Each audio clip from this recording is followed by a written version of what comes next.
ahead. No, you want to do it? No, I was just going to say it in tandem with you. Okay.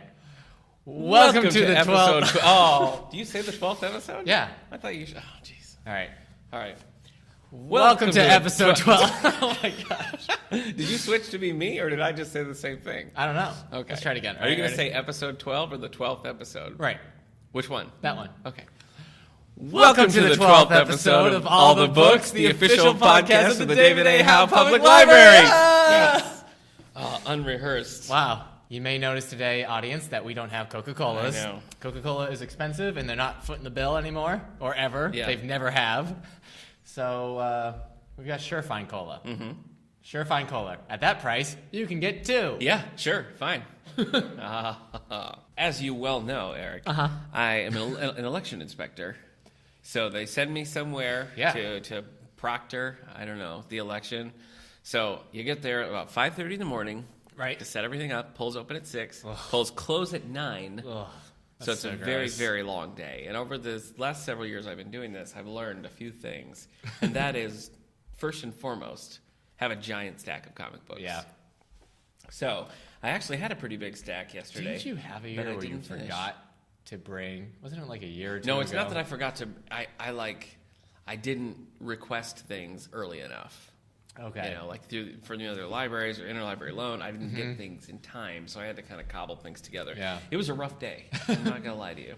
I used to read a lot of plays. You know, trying to pick my next play and do different things. But yesterday, I mostly read Rolling Stone magazine. Okay. Closer magazine. Have you ever read? Of course, you haven't read Closer magazine. It's really aimed for, I think, like people who are over 50. Oh no, I haven't read it then. Yeah, sounds great. I know, but it's a I lot look of forward to reading it. Stars of yesteryear and like, where's the cast of Gilligan's Island now? Spoiler alert: dead. But anyway, so I read some Closer magazine. I read some Rolling Stone, and then I slammed through a pile of graphic novels. Yeah, all right, hit us. I read Batman Eternal Volume 2. Yeah. So you've read Batman Eternal 1, right? I started Batman Eternal 1 long. and stopped. Here's the thing, though. Batman Eternal 1, this was long. Not quite as long as Eternal 2. But I read it all in one sitting because I was just sitting there. And so it actually was a lot. I enjoyed it a lot more than I liked Volume 1 because the story was kind of relentless. Right. And it was this one had Hush in it. Hush was in it, yeah. Yeah, I'm trying to think if there's any... There was some cool... I like the Batman family. I know you're not a big fan of the Batman family. I like the Batman family. Okay. All right, well, we had Tim Drake, we had Jason Todd, we had Barbara Gordon, Batgirl. Yeah. So it was cool. It was a cool one. I enjoyed that, and that got me through. Next, I read Flash Season 0. It's based on the... Is it a prequel? It's kind of... It's just sort of set in that universe during Season 1. It's not... It's just... This is what happens in between episodes, basically. Okay. It was good. The art doesn't really look like the TV show, and it didn't feel like the TV show that much. But it was good. I liked it. Cool. You know, some of the Arrow cast shows up, and that was fun. Did you return it? And my wife's reading it now. Okay. Yeah, but we do have it. We have it in the system right here in the library in our graphic novel section, so stop in. Next, Hawkeye Volume 2, Little Hits. Yeah. You read that one? Yeah. Okay. I didn't like it as much as I liked the first one. It bounced around a lot. There's a big Christmas section, so I'm going to count it as one of my Christmas reads. So. Okay. But that was good. I gave that 3 stars out of 5. I still liked it. Next, I read Krypton Returns, which is the New 52 Superman arc, and it's part of the Superman title, right? Yeah, so it's like volume 4. No, it's a separate thing. It's It's crossovers with Superboy, Supergirl, and Superman. I love the Supergirl series, as you know. Yeah. I was very sad when that ended. Yeah, but this crossover, it was a lot of time travel, like alternate universes, and it just was big and sloppy and wordy. And not good. I was very disappointed with it. But I haven't really enjoyed any of the Superman of New 52. Yeah, it's been rough. So I don't really like Superboy either. I still like the first volume of Action Comics from the New 52, written by Grant Morrison. I like the first volume. Yeah, I feel like it's not so bad. After that, it just kind of was like, it lost any momentum it got so crazy, as Grant Morrison's want to do. But it just jumped. Well, the first volume kind of had like an Ultimate Spider-Man feel. It did, yeah. But then, that's a good way you're to right, put the it. rest of it was just nonsense. Yeah. See, I think Supergirl has succeeded. The Supergirl title, there's 6 graphics of that, so 6 trades. I think that succeeded because it didn't do a whole lot of crossovers. You know, it really just like followed that character, and they actually did something like new and different with it versus like a lot of the New 52 is just like we're totally different, but we're exactly the same. Yeah. So that was a good title. Okay. What do we have? The first 2 volumes? Supergirl? Yeah. Yeah. So anyway, Krypton Returns was kind of a dud. Didn't really like that. So those were my graphic novels that I finished. I also finished in between recordings Murder House by James Patterson and David Ellis. That was good. Yay. It's not like, you know, like you'd come to expect with these. It's not like, oh, that was masterfully written. But the mystery of like who the killer was, I mean, it was like every chapter I would think like, oh, they got me because it's totally this guy or it's totally this girl. And it was, I did that probably 5 times where I thought, oh, I got this. So who else wrote that one? David Ellis. So you might be a David Ellis fan. Maybe I am, yeah. But that was good. It was a good page turner. It was a quick read, and it kept me guessing like right up until the reveal, and it was a good reveal. So nice. Yeah, so that was good. What I'm currently reading is Rogue Squadron's Lawyer. No, just Rogue Lawyer. Rogue Lawyer. Rogue Lawyer. Yeah. Okay. That's the latest Grish. Came out just recently. That's John Grisham for everyone who's not really close. Yeah. Yeah. Grish and I, we go way back. Yeah. Back to about 2001. Yeah. Not good. Oh. I'm sad to say. So would you say this is a litigator's style sad? Oh, jeez. Yeah, probably. The reviews have all been bad for this. Everybody was like, this is a weak entry. And I kind of took that with a grain of salt. I thought, well, I'll still enjoy it. But no, I'm not really even enjoying it. That's too bad. I think the main problem for me is format because it feels more like short stories. You know, it's like he has a different case with like an unlikable client each time. And you know what he should have said? He should have said Rogue Lawyer, a novel. Yeah. And then it wouldn't have felt like or he should have said Rogue Lawyer stories, you know, then I would have known that too. What it was. Yeah. But stories. So there are some things like the character goes throughout, and there's some things with his personal life that are, but, you know, you get invested into a set of characters or a certain case, and like after 40 pages you're done, and it's like, here's a whole new cast of characters, and it's just not working for me. I'm sorry. I just don't like it. I just don't think it's very good. But you're sticking with it? Oh, yeah. Because you're a brave little toaster. Yeah. I mean, I like his writing, so I don't hate it. It's just the format doesn't work for me. I've also been reading Landline by Rainbow Rowell for the book club. Yeah. Like Attachments, it is pop culture reference heavy. Yeah. I think how did you feel about that in Attachments?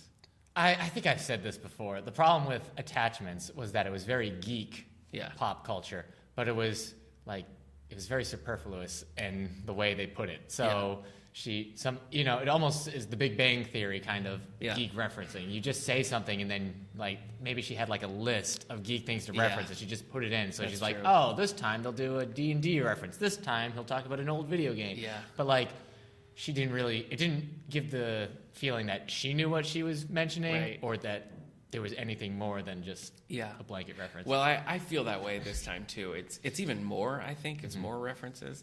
And it starts, and you're like, oh, hey. I mean, she said Scott Bakula, so obviously I love that. But she talked about Quantum Leap. She talked about Back to the Future, Family Ties. But it's like constant, and it becomes a distraction. Because it's like, oh, hey, let's talk about Hogan's Heroes for 3 lines. Right. You know? Well, isn't that kind of like a time travel-y element? So is she trying to like get the 80s vibe or something? Yeah, but I mean, she's traveling like to the 90s, and most of her references have been like 80s. But I don't know. I like it. I think it's good. I think that like structurally it's a little odd because you have her and her husband, you know, she's working. You have their kind of what do you say? I don't know. Dynamic. Yeah. They're messed up. Dynamic. Relationship. And then is the time travel thing where she's talking to him in the past on the phone. Yeah. But then you also get flashbacks into their early relationship, and it's just too much. Like the 3 of those, it's like Lost. Don't really.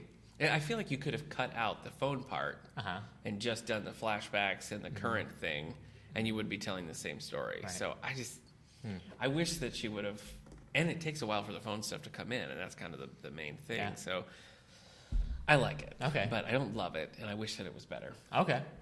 The last thing that I'm reading is another graphic. It's Smallville Season 11. Yeah, you love your Smallville comics. I do. So this is the Smallville TV show that ran on the WBCW 10 years. Ran on 10 years. Yeah, it did. And now there's an 11th season in graphic novel form. So it was 10 years old when it started. That's not true. That's not true at all. So this is volume 7 of that. And in this one, Clark becomes the Green Lantern of Krypton. Wow. So it's getting pretty deep into the old mythos. Yeah.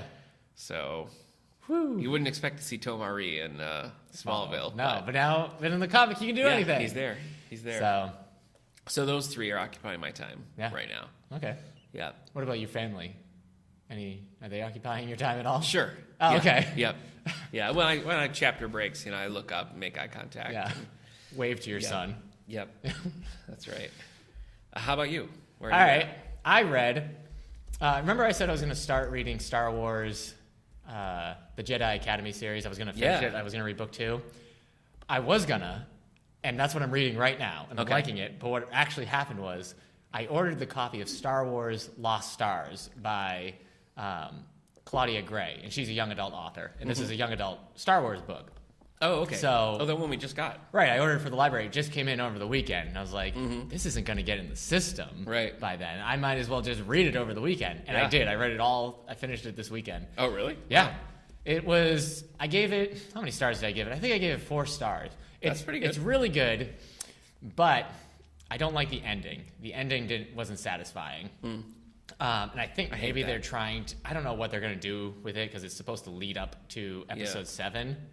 But another problem I had with it is that at first it's about these 2 kids that join the Empire Academy because they're joining the Empire. Because this takes place, it starts at the end of episode 3. Okay. They're joining the Empire and the Academy, and then they're on different fleets and everything. And so they're in different locations during episode 4, A New Hope. So the Battle of Yavin, when they attack the Death Star. So she's on like a destroyer, and he's somewhere else. He's in a ship somewhere, or he's on a planet. And so they're like, oh no, and he joins the rebellion at a certain point. So he's on the Battle of Hoth, and she's in one of the destroyers above it. Okay. And then it's Return of the Jedi, and they're fighting during the second Death Star battle. Okay. And then it takes place after that. So there's this. So it goes through like the whole thing. It goes through it's kind of like a greatest hits kind of thing. Like who gave Darth Vader a ride after his ship got shot at the end of And he's spinning Hope? around. Yeah, and he's spinning around. Yeah. She did. She picked him up. Oh, she picked him up. That's nice. So they're in love. They've been best friends forever. They grow up. They're in love. He joins the rebellion. She's loyal to the Empire. What are you gonna do? Even though she knows the Empire isn't good, she comes from this Romeo-Juliet planet situation. where honor is like super important. You have to honor any oath you give. So she has to stay with the Empire even though it's bad. And so I won't spoil how it ends. Okay. But I wasn't satisfied with the end. I wanted more. What is that one called? That's called Lost Stars. Lost Stars. Yeah. It's not technically the first YA Star Wars book ever. No. But I mean, it's the first YA of this new Star Wars line. So is it like continuing or is it just? I don't know if it's continuing, but it is good. Okay, she wrote 1,000 Pieces of You. Oh. It's a popular YA book right now. Pieces. So I would suggest it for anyone, YA or not. And then I read some comics. So I'm reading Jedi Academy number 2. Yes. And then I'm going to read number 3. Is that, see, I always had trouble like having them back to back like that. Oh, yeah, no. 2 Star Wars books in a row. No, I'm fine. Especially since you're reading the second volume. Well, because Jedi Lost Academy. Stars is this new, after they blew up the expanded universe. Yeah. So I read this graphic novel. Have you ever read what's it called? Splinter of the Mind's Eye. Splinter of the Mind's Eye. Have we talked about that before? Crazy. No. That came out before Empire Strikes Back. Yeah. And it was crazy because they thought Star Wars was just a one and done thing, Yeah. and so Alan Dean Foster wrote Splinter of the Mind's Eye to kind of continue the story. like Luke and Leia are like the romantic interest. They in that. are, yeah. Awkward. It's not like they're making out or anything, but there's definitely some heat. Yeah. And the whole thing with Darth Vader and just they don't get the world right. It's we have it here in the collection. And Do we? Yeah, we do. And it's an interesting book to read if you're a Star Wars fan because it just kind of shows how crazy. Well, it's kind of a what if thing. Yeah. Like if we only had the Star Wars movie, then that would have been. I mean, that's the first sequel to Star Wars. Yeah. It's crazy. Yeah. Splinter of the Mind's Eye by Alan Dean Foster. Check it out. All right. I will have to check that one out. I read Iron Fist, The Living Weapon, Volume 1. I have never Rage. read Iron Fist. I kind of like Iron Fist. He's a Marvel character. He's a street level character. He has an Iron Fist. Oh, it's that a makes magic sense. fist that he can punch people with. There's a run by Ed Brubaker. That's good for the first 2 volumes, and then it's bad. He writes a lot of Captain America. Yeah. But then this new Iron Fist by Carr Andrews is not good. Okay. I read it. It's just messy artist. Have you ever read any early Frank Miller comics? Like Ronin? You probably haven't. I mean, I've read some of his Daredevil, and I've read... back when he was starting, it was very sketchy and not, like, great, but he had, like, I don't know, what do you call it? Momentum with his art. Mm-hmm. This one was trying to, like, copy that, but it was bad. Mm-hmm. Just super bad.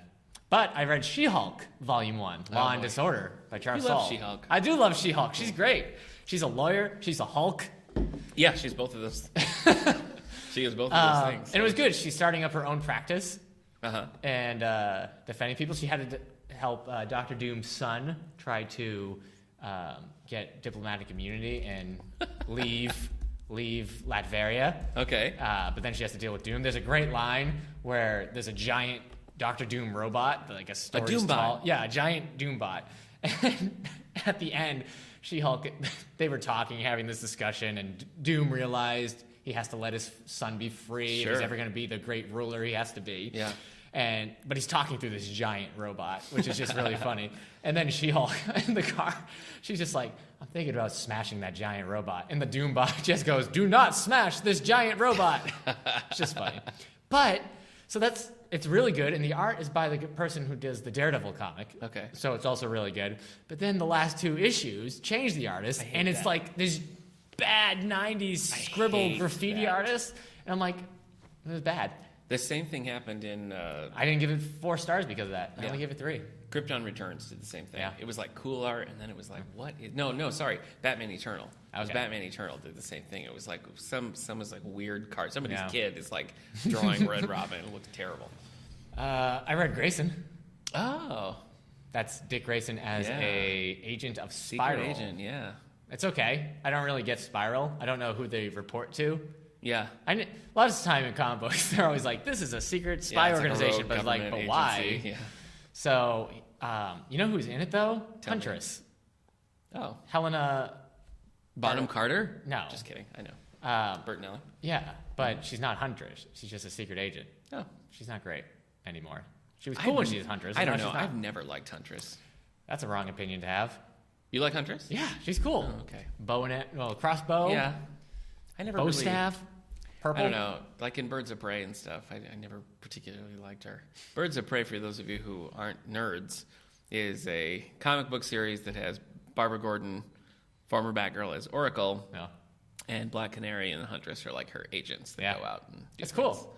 I don't think it's nerdy. I mean, Huntress and Black Canary are an Arrow. Yeah. So. Yeah, sort of. Book news. Book news. What do you got? I've got bad news for you, man. What? We haven't got our advance notice for November yet. It's too early in the month. I know. Okay. They usually come the end of the first week, so. All right. I don't have it yet. I guess I could just make some stuff up. Yeah. What is coming out in January? James Patterson and a co-writer. Yeah. They're going to be writing. It's kind of a cop drama. Okay. There is a love interest involved. All right. But the woman's kind of she's like a tough career cop. So she really is not looking for like a cute relationship. All right, she's not a long walks on the beach kind of girl. She's, and he's brazen. He's a little bit brazen as a cop. Yeah. So, and then obviously there's a murder and they have to work together. So that's coming out from James Patterson. Next year sometime. Yeah. Okay. Yeah. Sooner than that even, probably. What's that one called? That is called Return of the King. No. It's not. I mean, King is he's like a crime boss. Right. Yeah. It's a play on things. Yeah, it is a play on things. Yeah, he's a big Tolkien fan. So James Patterson. Yeah. All right, man. Well, here's some book news. Okay. All right. All these books are coming out. All the books at All the Book Show. These are the book releases for November 10th, 2015. Year of Yes. How to Dance It Out. Yeah. Stand in the Sun and Be Your Own Person by Shonda Rhimes. That's real. Okay, I thought you were joking. No, she's the mega talented creator of Grey's Anatomy and Scandal. Yeah. Bohemian Gospel by Dana Chambly Carpenter. It's fiction. Okay. Nope, it's a biography. Oh. Nope, it's fiction. It's historical fiction. That's where it got me. This is set against the historical reign of the Golden and Iron King. Whoever those two are. 13th century Bohemia. And the Bronze Tiger. No, that's a DC character. Oh, okay. All right. Hey, here's another one set in that time. Only this one's real. Young Elizabeth, The Making of the Queen by Kate Williams. We are not amused. Is that a thing? Yeah. Yeah, okay. I don't know what that's from. Everyone's always saying we're not amused. Yeah. Did Elizabeth say that? I don't even know. Okay. Someone said it at some point. Yeah. All right. Well, we can hardly imagine a Britain without Elizabeth Kate Blanchett. II. Just kidding. Yeah.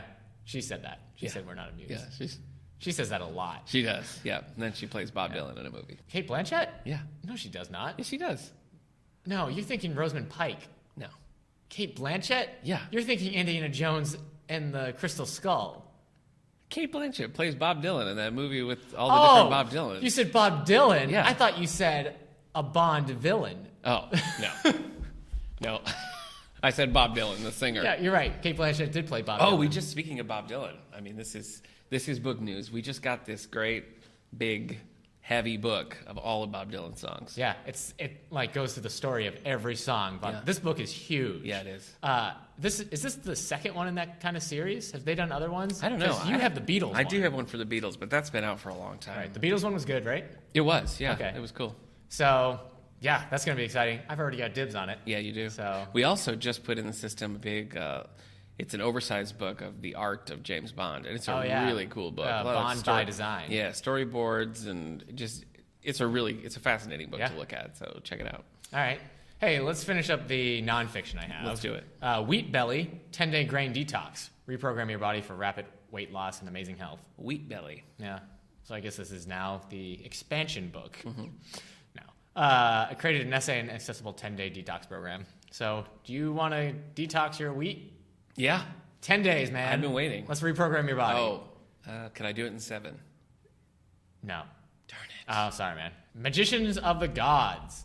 The Forgotten Wisdom of Earth's Lost Civilizations. It's by Graham Hancock. Do you know of this? No. Okay. Well, neither do I. You were so distracted. Now tell me what it is again. I mean, does it say like it's part of a series? Magicians of the Gods, The Forgotten Wisdom of Earth's Lost Civilization. Graham Hancock's multi-million bestseller Fingerprints of the Gods remains an astonishingly deeply controversial, widely ranging investigation of the mysteries of our past and the evidence of Earth's lost civilization. 20 years on, Hancock returns with the sequel to his seminal work filled with completely new scientific and archaeological evidence, which has only recently come to light. Okay. That sounds interesting. Sure. Unstoppable, Harnessing Science to Change the World by Bill Nye, the science guy. Bill. Yeah. So when he's not teaching our children and trolling Christians, he's also writing books on science, which is good. He's a lot surlier than I would have guessed Bill Nye the Science Guy was. Do you want to hear an interesting Bill Nye the Science Guy factoid? Sure. Bill Nye the Science Guy did live-action science demonstrations on the Back to the Future animated series. Oh, I think you told me that. That is what led to Bill Nye the Science Guy. That's when that show ended, they were like, let's keep doing the Bill Nye stuff. Yeah, why not? You're welcome, Bill I watched Nye. the one he did. I just recently We got to get watched the animated series just came out on DVD, by the way. Put that on the list, brother, because we got to get it. The Back to the Future animated series? It's on DVD now. Oh my gosh. The whole thing. Okay. Yeah. Do that and then the James Bond Jr. Oh my gosh. Marathon. Bring it back. Yeah. You never have to grow up. Oh, why wasn't there a crossover? That would have been so great. Yeah, you're asking the right questions at the wrong time. So great. Petty, the biography. Okay. Oh, all right. Warren Zanes. So there you go. Another Tom Petty biography. Wow. Yeah. I'm pretty sure, I thought this had come out like 2 years ago. But maybe it's updated. Let you know what he's been doing in the last 2 years. Yeah. He got a burger recently. Yeah. He liked it. Yeah. Remodeled their bathrooms. Yeah. Oh, he sued Sam Smith. Okay. So. Yeah, that's right. I remember that.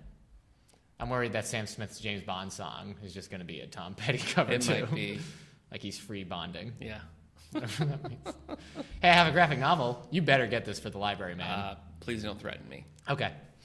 The Sandman Overture. Bow, bow, bow, bow, bow, bow, bow, bow, bow, bow, bow. Mr. Sandman. Yeah. Is that the one? No. Okay. So this, for anyone who read the Sandman comic books from the 90s that Neil Gaiman got his... Our old friend Neil Gaiman. Made his name with. Yeah. This is the first one he's done in years. Wow. It's supposed to be an origin story of Morpheus, a.k.a. the Sandman, a.k.a. the Lord of Dreams. A.k.a. Lawrence Fishburne. No, I don't. How did you make that jump? Isn't that his name in The Matrix? Oh, yeah. He's Morpheus in Yeah. The Matrix. You're right. welcome. That's stupid. Is it? No. Is it? No! Okay. I didn't think so. All right. What do we got? I don't know. You keep asking me, but you got all the info over there. All right. We're on to the rest of the fiction I've got. Okay. Winter, The Lunar Chronicles. Ooh. This is book 4 of the Lunar Chronicles. Started with Cinder, Scarlet, other one that I'm forgetting now. Sure.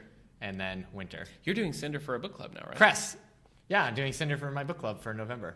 Cool. All right, the last 3 fiction books, adult books. Ooh. Preston and Child, they have a new book. It's called Crimson Shore. I have not read any of those. It's Agent Pendergast. Yeah. So I wonder how many of the. Do you know how many are in this series? I don't know. And it won't tell me. We talked about it once before, but I don't remember. Okay. what Well, the answer new was. book is coming. So Crimson Shore. I bet it's crimson Probably. with blood. Probably. The shore. Yeah. That would Maybe- have to be maybe a not. lot of dead. Yeah, that's like biblical plague. Yeah. Yeah. Okay, what else you got? The Promise, an Elvis Cole and Joe Pike novel by Robert Crace. Yeah, we talked about that one too. Man, it's happening. Well, it's coming out November 10th, so get ready. And then I got the Magic Strings of Frankie Presto, a novel by Decoledge. Nope, I don't know why I said Decoledge. By Mitch Albom. Oh yeah, Mitch Albom. We wrote Tuesdays with Maury. Well, who the heck is Decoledge? Decoledge is like a rough edge of a book, Huh. but I think it's a publisher probably. Okay. Well, they confused me. Yeah, So it's also by them then. It's the publisher. True. Yeah, they're putting it out. Why not? But Decoledge. You didn't say anything that I'm excited about though. You got anything good that I might like? Something for Nick? Something for old Nick? Sandman comic book? No. Winter. You're just repeating the things you said that I didn't like. You got nothing? Nothing. Nothing from like James Patterson, Jack Finney. No. They unearthed the lost Jack Finney. I mean, hey, guess what? I said we would come back to this, and we are. The finalist for the National Book Awards have been released. Okay. So the 5 left in the running are Refund, Stories by Karen E. Bender, The Turner House by Angela Flournoy. Lansbury. No. Oh, okay. Different. Fates and Furies by Lauren Groff. Okay. Fortune Smiles, Stories by Adam Johnson, and A Little Life by Anya Ananegaha. Good job. I like that last syllable. So anyway, That was great.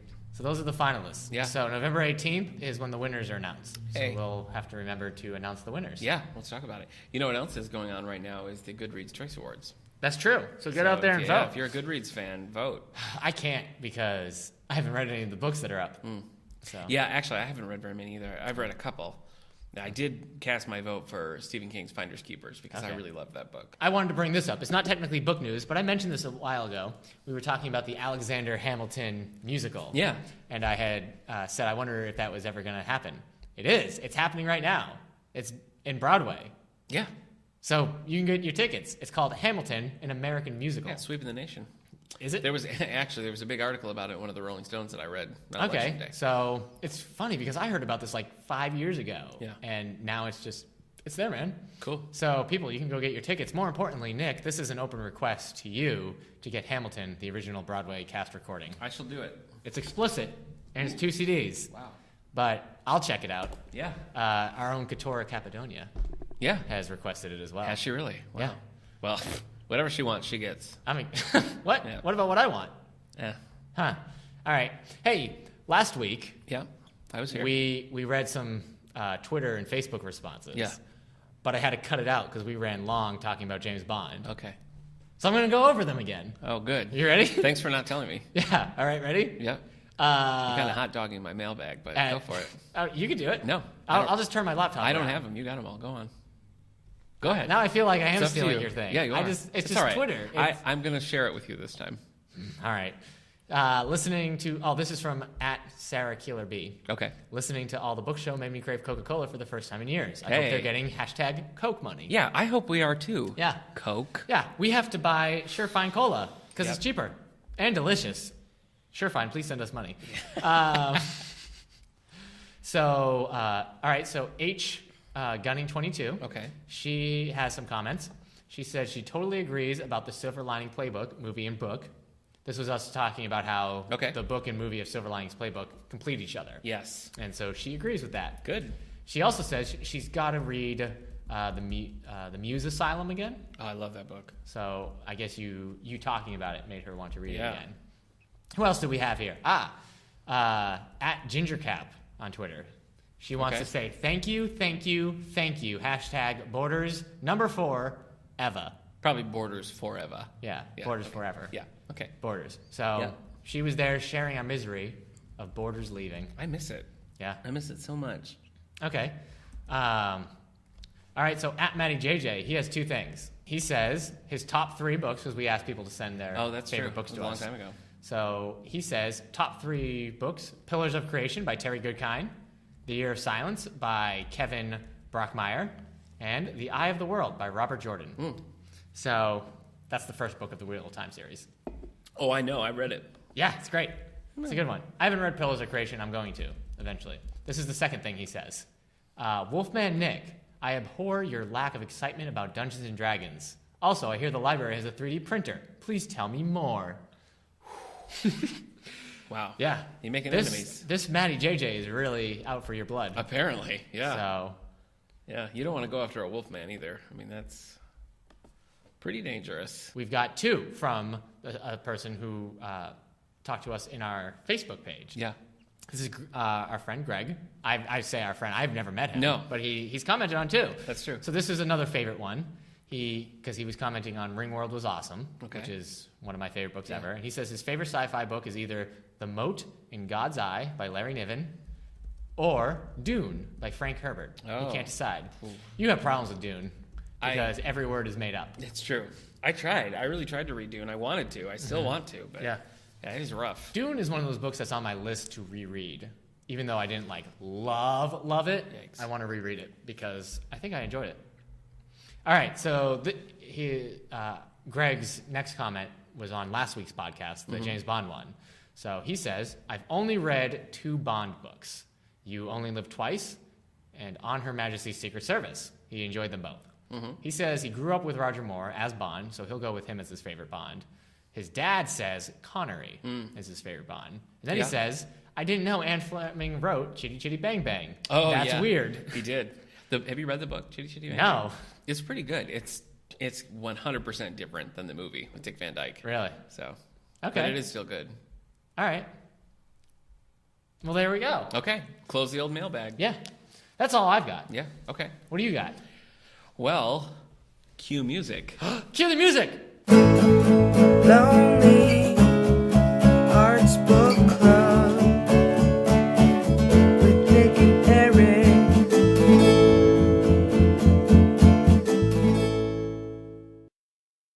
The sweet, dulcet, is that the word? Dulcet? Sure. It can Sounds be.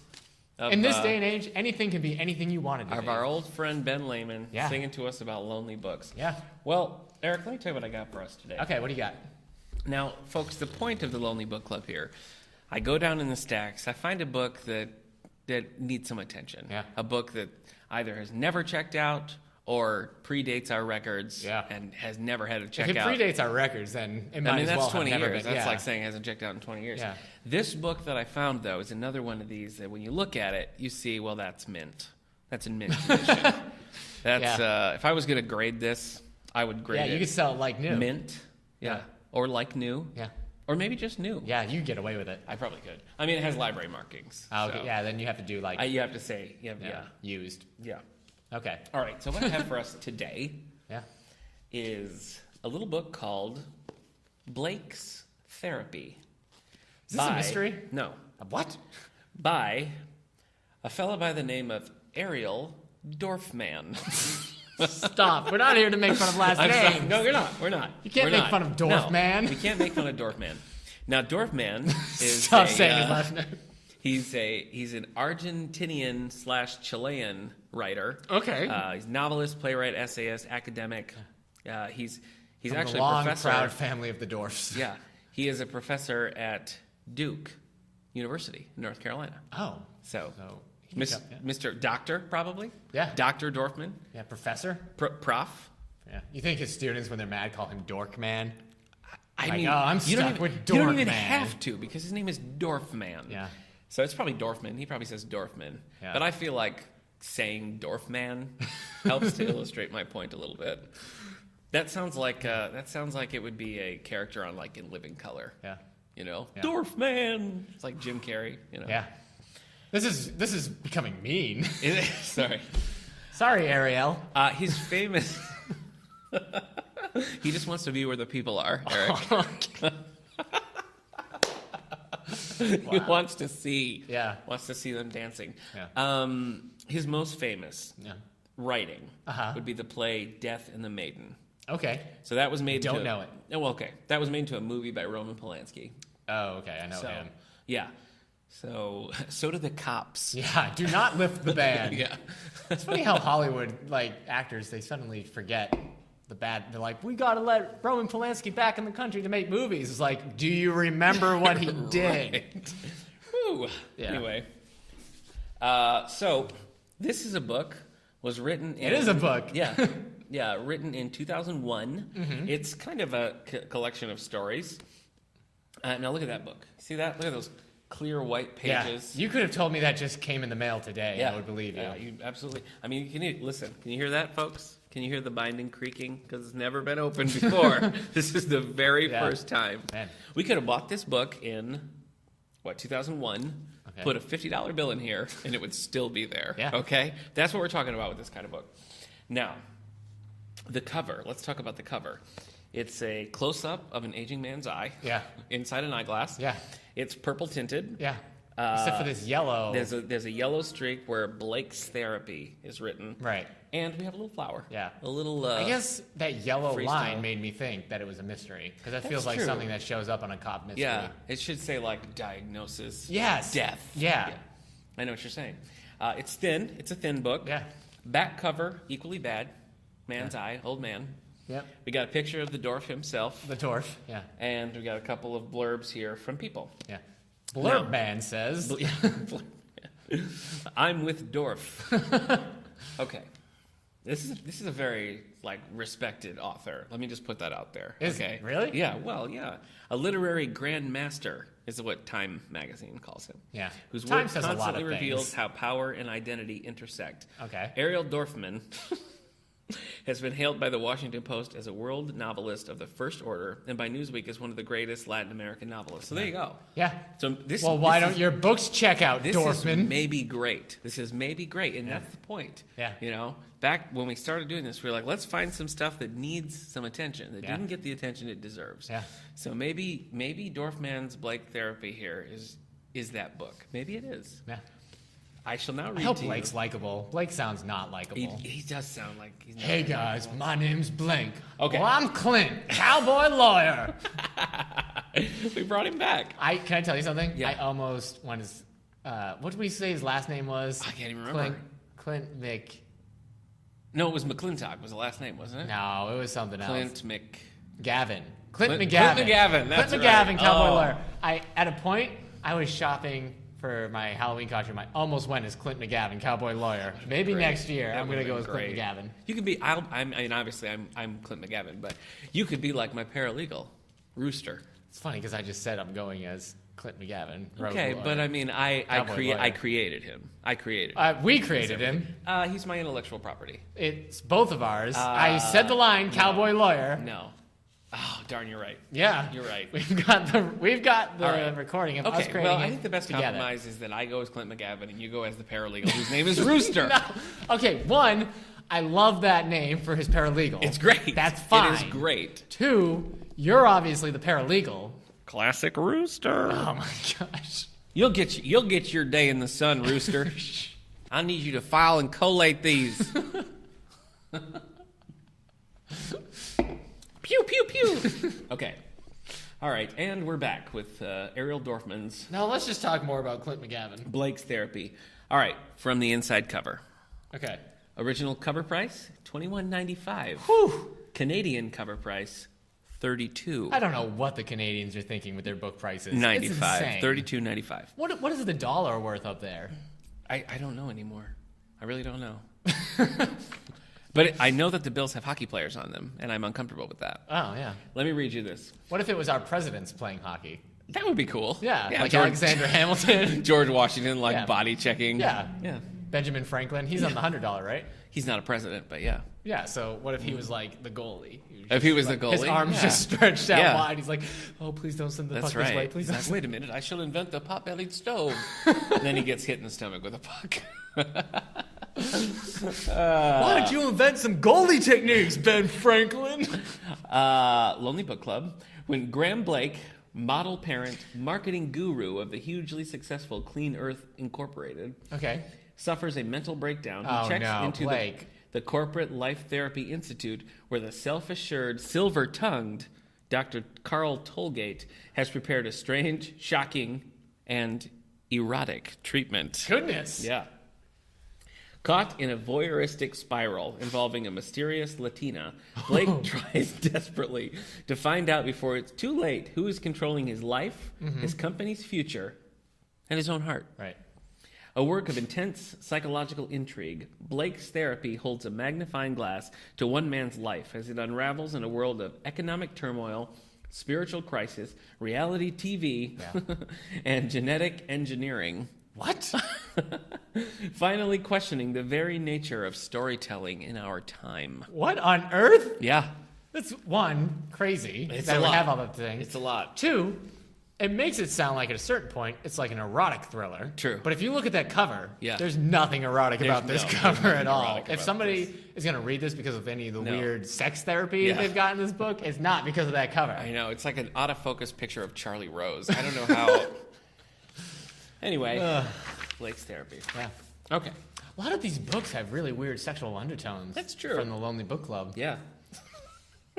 I'm thinking of the Nixon book. The Nixon book? Yeah. Dude. Turkey Herd. Turkey Herd. Yeah.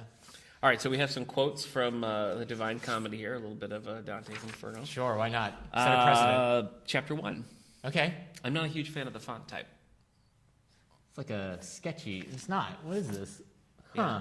I've seen it before. Yeah. Not a fan. Okay. 1. All right. I want you to take a good look at him. I want you to take a good, lazy look at Graham Blake. True, you'll get tired of looking at him during this coming month of therapy. Ooh. Some of you may get tired of having him look at you, but now's the chance. Now there's no pressure and you haven't met our new patient yet. Go ahead. Spend some time with him at your leisure. Plunge into him. Before he walks through that door and turns his considerable charms on, and you begin to entertain doubts as to whether he really requires this painful treatment I have prescribed for him. Okay. So... Are you intrigued? I'm a little kind of intrigued. Yeah, I want to take a look at Blake. I want to get to know Blake now. Okay. Oh, boy. Okay. Let me go just a little bit farther here. Okay. Paragraph 2. You can see the answer by yourselves. Blake is a sick man. Okay. A man broken. Delirious. Needing our help more than he can divine. Just watch him pack his bags for the trip to our clinic. Can you recognize the symptoms? The way the fingers shake? Only the index finger firm as he smooths the shirts, discards the blue and white striped tie his lover's given him for Christmas, stares at that tie for several seconds as if he were about to snake up and sting him. What? He's afraid of the tie?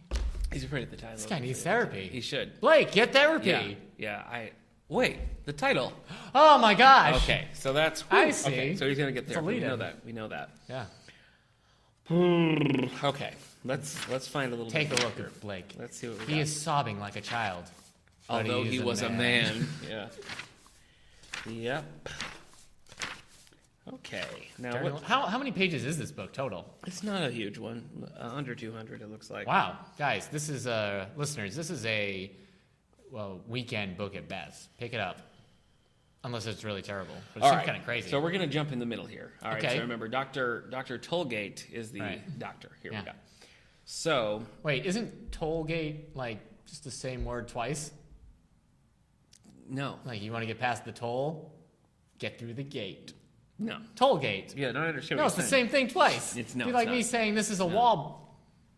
Wall? No, it wouldn't. No, hold on. What's another word? This is a wall fence. I'm afraid. Hi, my name is Jake Wallfence. Tollgate's voice called out behind me that you'll have to wait till tomorrow. Okay. Why? Regulations, security reasons. I could BS you with all sorts of pretexts. But here's the truth, Blake. The clinic believes that you should be given a chance, even against your will, to mull this over. An interval to ponder your options. So I'm kidnapped. I'm a hostage. No, Blake, Tollgate said. They are the ones who are hostages. That family over there, you're hostages.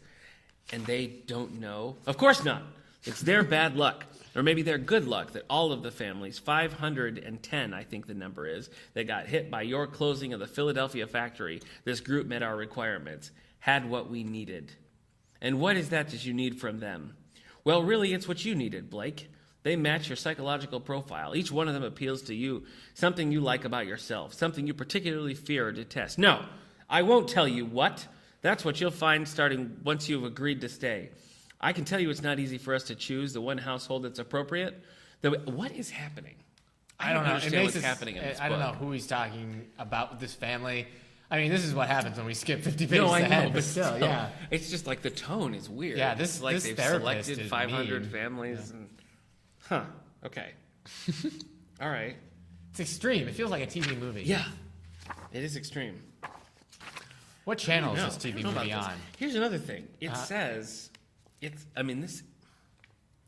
this is listed as a novel, but it also says 7 stories. What?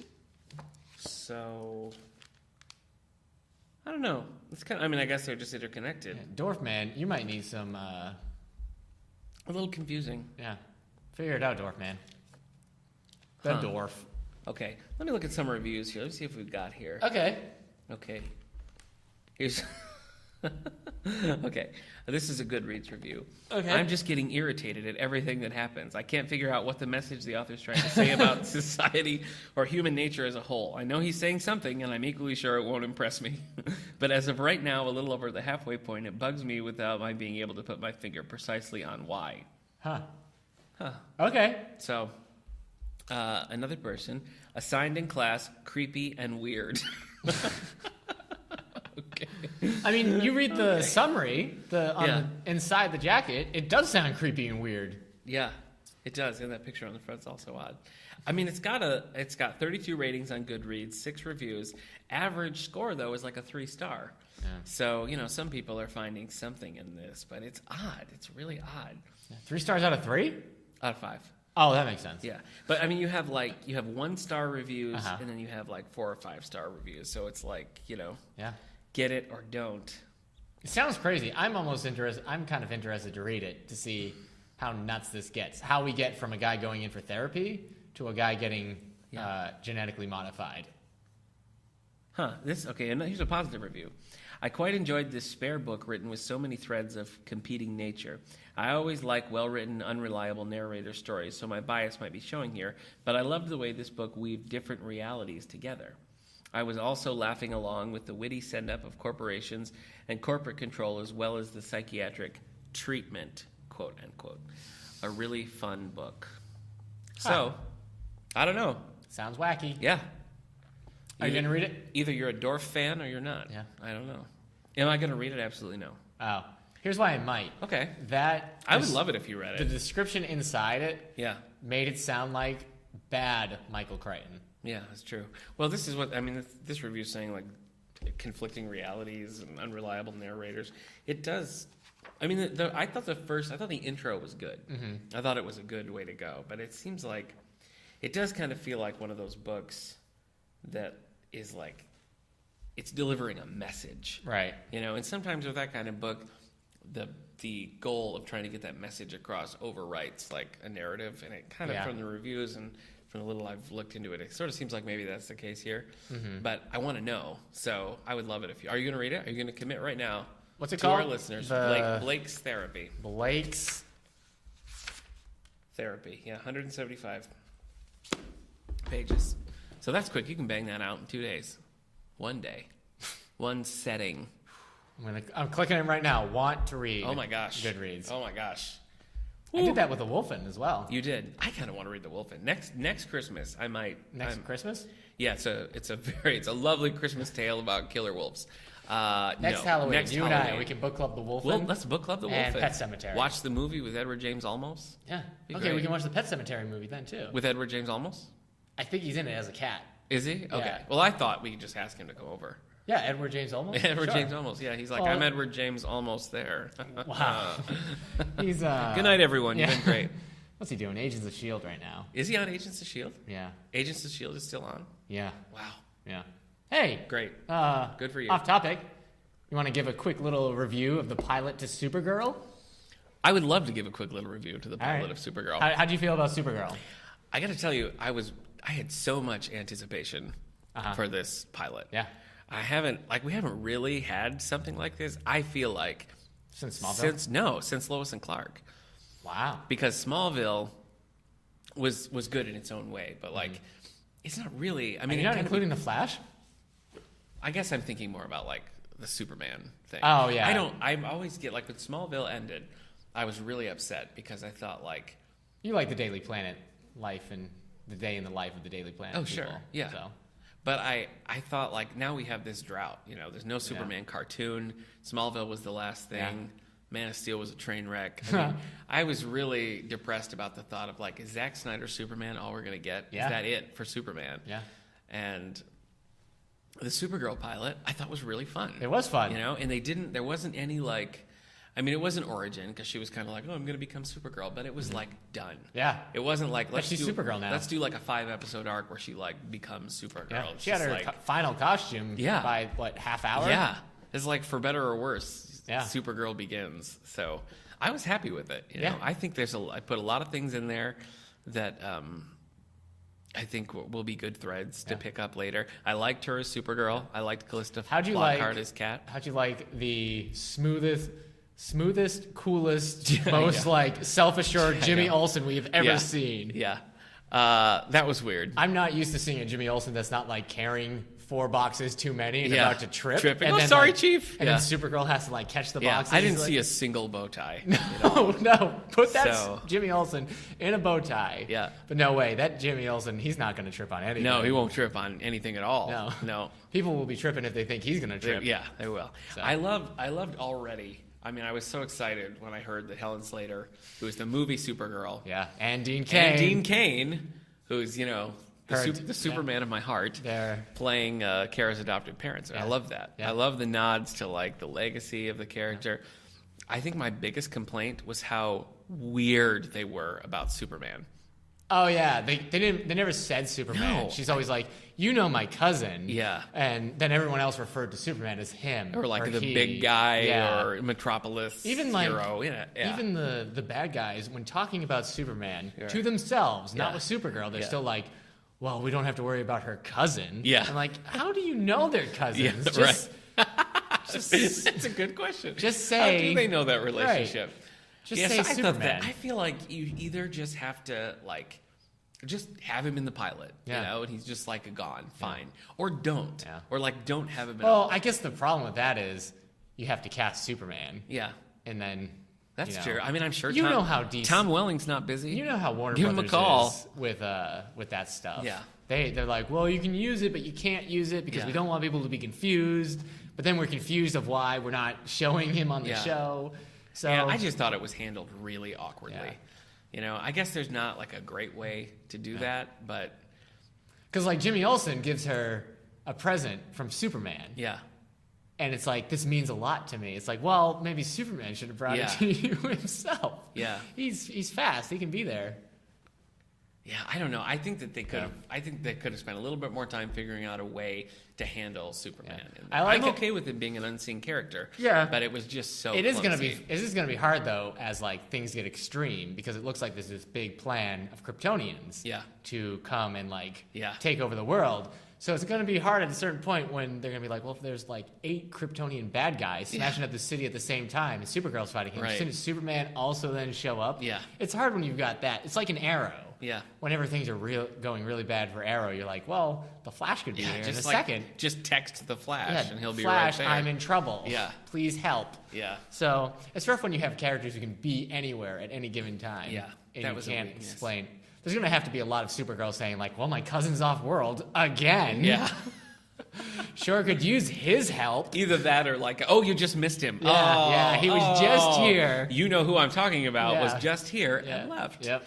So, but it's fine because I don't want Superman bogarting the show. So that was weird. I want a Supergirl show to be about see, Supergirl. now I'm hoping, like I said, I mean, we have the Supergirl comics here and they're great. They canceled that series, and I'm hoping they're going to like reboot it and maybe do something that's not like really connected to the Supergirl show, but maybe try to match some tone a little bit. Well, I like it. I like the girl playing Supergirl. I do too. I think she's a good choice. Yeah, she's fun. She has that adorkable vibe when she's true. just Kara, and then she's Supergirl. Yeah, Zoe Deschanel was busy, so so I had to cast this lady. Can I tell you like a nerd critique? Why stop now? Real quick, okay. She says when the bad guy like hits her and she gets cut, she's like, "Oh, pain! I've never experienced pain." Right. Here's the problem with that. Supergirl is a teenager when she leaves Krypton. And we see that too. We see her as like 12, just about to hit acne. Yeah. So, I mean, obviously. Yeah, she's experienced Kryptonian pain. So, like, if you don't know, Superman only has powers on Earth because of the yellow sun. Right. So, everybody on Krypton... They say that, too, in it. Like, the yellow sun's going to give you powers. Everybody on Krypton is just normal people. So, like, she never had a paper cut, apparently. I thought that was a weird mistake to make. Yeah. But it was a little tiny thing. So, you have experienced pain. You were a toddler. Right. You fell on your head. That's true. You hurt yourself. Yeah.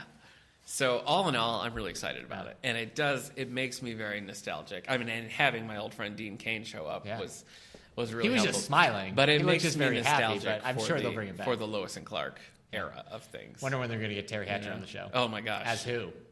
I don't know. A Kryptonian? Yeah, maybe. Just Dean Cain's ex? Yeah, right. That'd be great. I always like it when they do that. Yeah, that'd be fun. So yeah, Supergirl's a fun show. All right, check it out. Check out the Supergirl comics we have. Yeah, get to know her. Cool. Library news. What do you have going on? Well, you know, we're kind of coming into the dead zone here, where we're getting into winter. Right now, basically, we have the book clubs going. The afternoon book club. Is attachments. Nope. No, I don't know. The afternoon book club is reading Six Geese A-Slaying. Oh yes. By Donna Andrews. It's a Christmas mystery. All right. So it's a fun, cozy mystery. Sure. It's just a fun one so we meet for that in December. The evening club is reading Landline by Rainbow Rowell. Right, so there are copies of each of those available. You can check those out. Join us anytime. Just November 4th, so whenever that is in relation to when you're listening, we had a visiting author named Walt Franklin come and talk about his latest book, which we have in the collection. And I just told some stories, read some samples, and it was a lot of fun. We're going to have him back, so keep an eye out for that. Okay. We're showing on the 20th Max. Oh. He's a best friend. He's a soldier. Mm-hmm. He's also a dog. Is this before or after Thunderdome? Is he beyond it? It's after. I think he has the PTSD because of Thunderdome. Of Thunderdome. Yeah. No, is Tina Turner in it? I hope so. Okay. No, Lauren Graham's in it. Oh, okay. And Sandman, whatever his name is, Winston Churchill. Oh, yeah, Winston Churchill. Or Thomas Hayden Church. Thomas Hayden Church is in it, yeah. From Wings. Right, yeah. Max is the dog movie. The dog has PTSD. I'm sure he does. His owner/soldier is overseas, dies, so the dog lives with the soldier's brother, his younger brother. Okay. But PTSD, and it's a boy and his dog. I haven't watched a movie like that since like the late 90s, where I was like, let's watch a dog movie that will make me cry. And I know it's gonna. I can't do it. Will you watch it? No. But you're gonna watch it? No. No, like when we show it. I've never recovered from the Futurama episode with Fry's dog. Oh, yeah. All right, well then that's... Thanks, everybody. So, yeah, thanks for listening. As soon as Eric's done with Blake's therapy, you can check it out. I'm not reading that now. I don't know when I'm going to pick up Blake's therapy. You can get first dibs on Blake's therapy. Yeah, we'll put it out there on our display. Check it out on display. Yeah. Shout out. Shout out to our radio listeners. Yeah. Angelica Community Radio Station. Hello, folks. Yeah. Thanks for tuning in. Yeah. And don't forget, you can always email us at wellsville@stls.org. You can tweet us at All the Books Show. They can Facebook us. Yeah, Facebook us at the David A. Howe Public Library Facebook page. And remember, you can listen to us at blueberry.com and iTunes. Yep. All right. Have a good day or week, whatever. Have a good week, because we won't see them until next week. That's right. And next week, I guess we'll also have to talk about Spectre. Yeah, because we'll have seen Spectre. Yep. So we'll have to talk about that. More stuff. I don't know what we're going to talk about next week. Well, we got a week to figure it out. We've got a week to come up with next week's surprise. segment. Don't tell them it's a surprise. Yeah. Maybe we should do one on... No, I got nothing. Okay. So, hey, guys, maybe you should send us in something. Yeah, actually, that would be cool. So, Actually, there was one sent in to us before about doing the worst books we've ever read cover to cover. Oh. Like, because we've talked about how we don't usually stop reading, even if the book is bad. Yeah. So, like, the worst book we actually finished. That could be fun. We'll see. We'll see if anyone says there's anything. Okay. All right, guys. I've been Eric. I've been Nick. And you've been great. Oh, jeez. We did it! All right. See you next week. Bye.